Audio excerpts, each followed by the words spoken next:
si nacházíme. No a teď je tady prevence. Jak tomu předejít?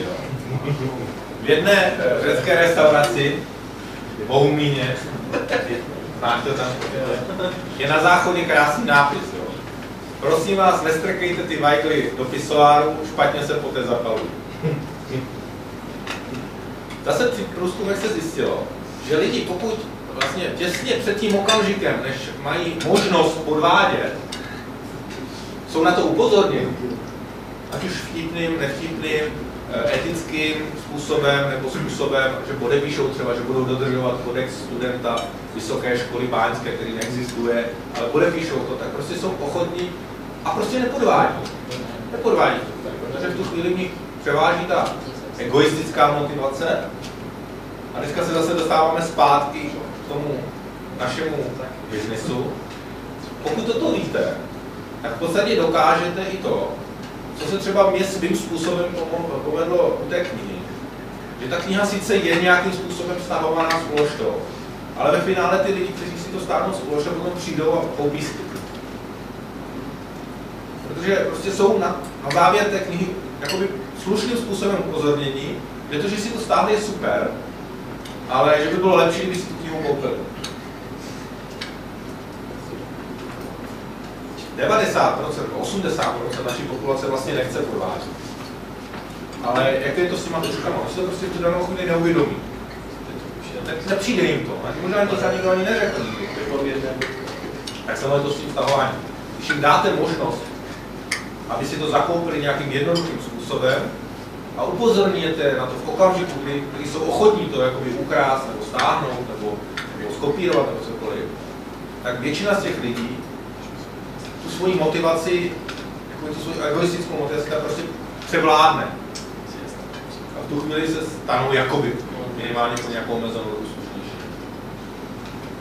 Takže pokud třeba i vy se ve svém podnikání nějakým způsobem potýkáte s tou nepoctivostí třeba zákazníků, tak ve velké většině případě vám bude stačit, když na začátku upozorníte na to, že to, co by mohl možná udělat, ale třeba on by to neudělal, a někdo jiný by to udělal. Teď jsem byl v Dinoparku v Liškově a tam bylo napsáno, vy to jistě neděláte, ale jsou tu někteří lidé, kteří nám poškozují ty exponáty. No takhle nějak to bylo napsáno. Když to pěkným způsobem podáte, člověku to blikne, ani ho nenapadne, že by šel a nějakým způsobem ničil. A kdyby to tam třeba nebylo, tak by ho taky nenapadlo ničit, ale šel by tam, opřel by se, udělal by si fotku. Takže když se opře 2000 lidí za víkend o tu sochu, tak ta socha prostě podle toho vypadá.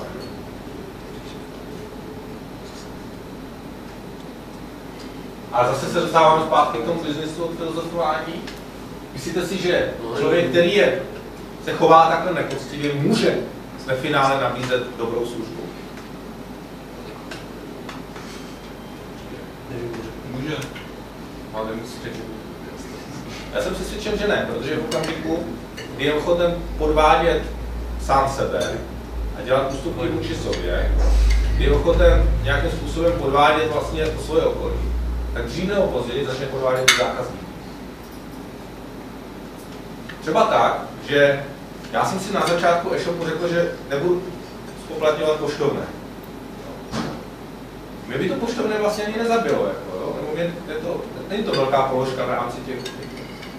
Ale o Vánocích jsem si řekl, ale jako, který si objednávají po jednom působu, tak já prostě spoplatním jako aspoň tu dobírku. Svým způsobem to je podvod na ty lidi, který jsem já vnitřně na začátku sobě slíbil, že nebude poštovné. V mém případě to vedlo k tomu, ne, že se mi zvýšily počty, nebo snížily počty objednávek, ale změnil se způsob platby. Konkrétně. Ale byl to svým způsobem podvod vůči tomu, co jsem si na začátku sám sobě řekl. I když jsem to neřekl nahlas těm lidem, jako bude to neomezeně a například.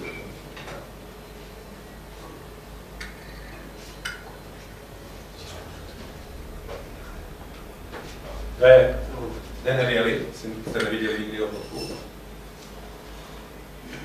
Jako dítě vedle něj vybuchla nějaká zářivka nebo něco takového. Spálení. Přišel vlastně plastickým chirurgem, který ho v podstatě opravil. Plastický chirurg mu navrhl, mu tady tu část těla utetoval malýma tyčkami. čímž by vypadal jakoby souměrně a na první pohled byste si toho nevšimli vlastně. Velmi ho přesvědčoval. Druhý den přišel k tomu chirurgovi a řekl, víte co, ale já jsem si nakonec rozhodl, že to nechci. Za mě strašně rozkřičel, říkal, co to vypadá jako zrůda, jako nesymetrický strašitel lidí, děti malé.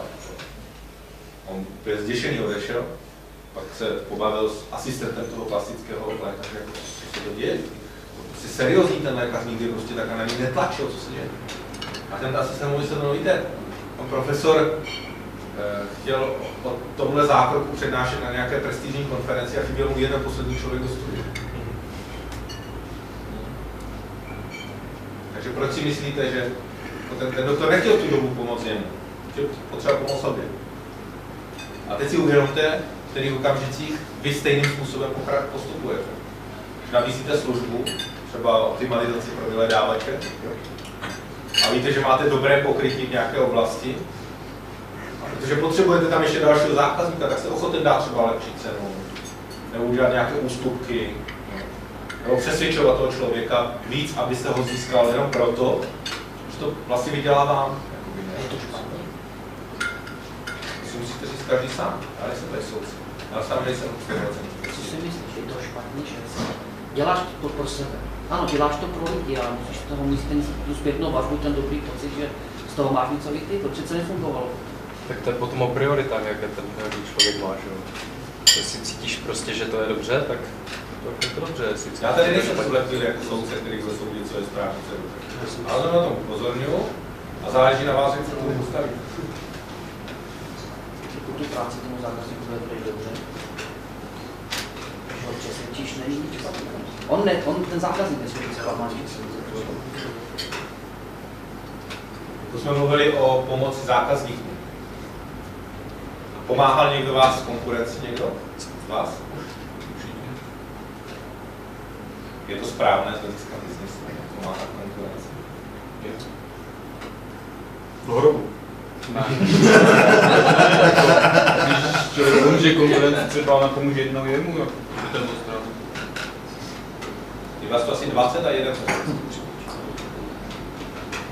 A přesto v 90. letech zakladatel společnosti Infosys v Indii, to není on, teda, to je starší,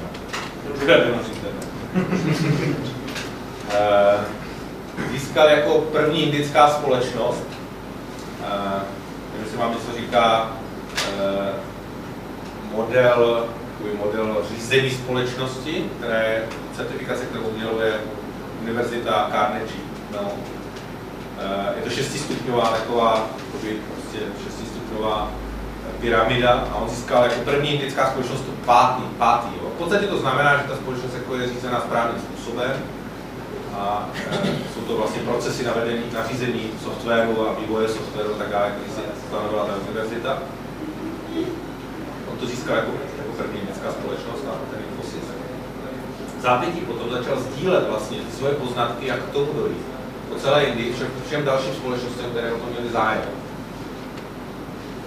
Ne, aby on byl jednička, ale proto, že dneska je Indie jedním z nejdůležitějších hráčů na poli IT.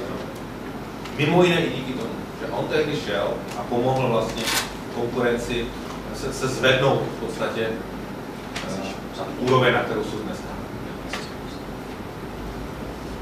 Takže jako ku podivu i někdy ta pomoc konkurenci vám skutečně může pomoct. Buď vám, anebo celému odvětví třeba.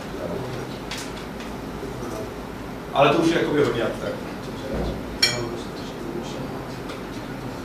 Když se blížíme ke konci, jsme zase té Číny, Konfucia. Konfucius řekl, zaříďte, aby se poctivost vyplácala víc než krádež a krádež ji nebude. Jeden z možností, jak v podstatě zlepšit i sama sebe. Nastavte ty procesy takovým způsobem, aby se vám prostě vyplatilo být slušný. No to je všechno. Takže jsem vám teď na tu otázku odpověděl příliš. Děkuji vám za pozornost. A teďka moc rád si vyslechnu vaše dotazy a na některé neodpovím.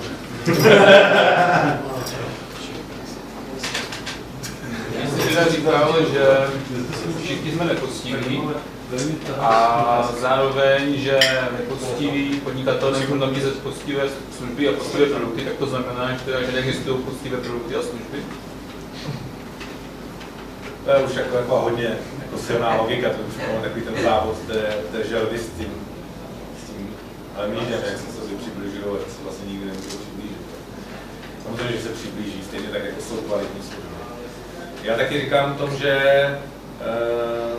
ta nepoctivost, nebo ten špatný výrobek je míněn v tom, že ten výrobek není jakoby míněn dobře vůči tomu klientovi.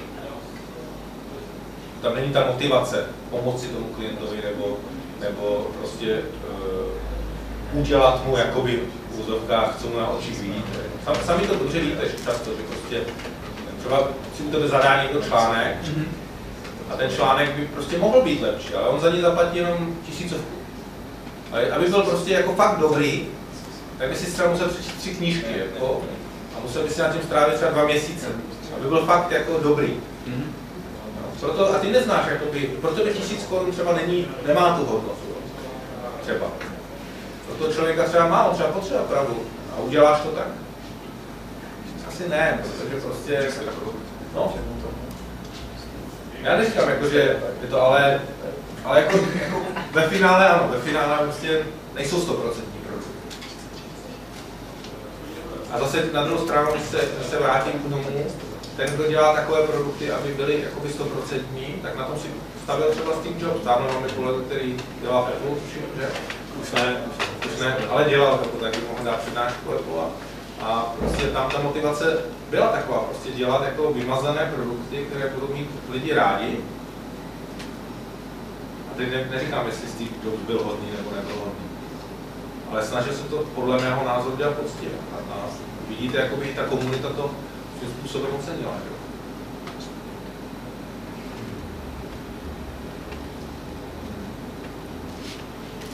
Takže z mého pohledu i ta snaha o poctivost je pořád lepší, než nevědět, že něco takového jako poctivost a nepoctivost v podnikání neexistuje.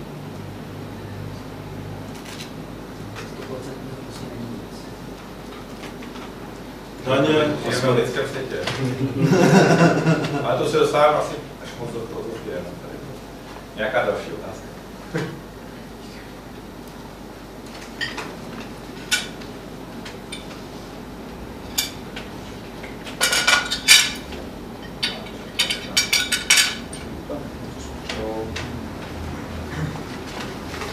Tak děkuju. Jestli není, tak děkuju moc za pozornost teda a doufám, že vám jako malý šperlík zůstával.